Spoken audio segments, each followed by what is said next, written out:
Here now is the Bombo Weather Forecast. Weather Forecast.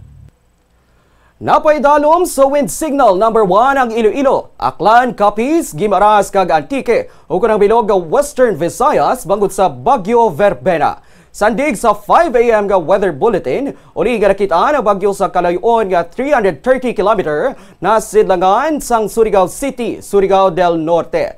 Dala sini ang kabaskugon sang hangin nga 45 km per hour, malapit sa sentro kag pagmadlos nga tubtob sa 55 km per hour. Nagaulag gini panakadtuan sa kada sigon nga 30 km per hour.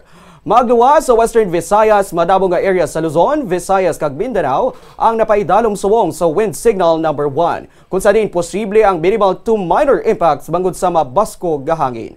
Base sa track forecast, magaulag si Verbena na kadtuan na aminhan na kantundan kag maga-landfall o kung magalabay malapit sa northeastern Mindanao karon sa udto o kung karon sa hapon.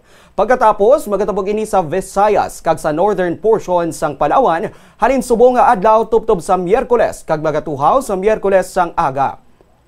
Suno sa Weather Bureau, mahimo magbaskog ang bagyo antes ini maglandfall sa northeastern Mindanao apang posible man nga magapabili ini sa kategorya nga tropical depression samtang yara ini sa Philippine landmass. Kung magtuhaw na ini sa West Philippine Sea, magabaskog pa ini kag mahimo nga tropical storm.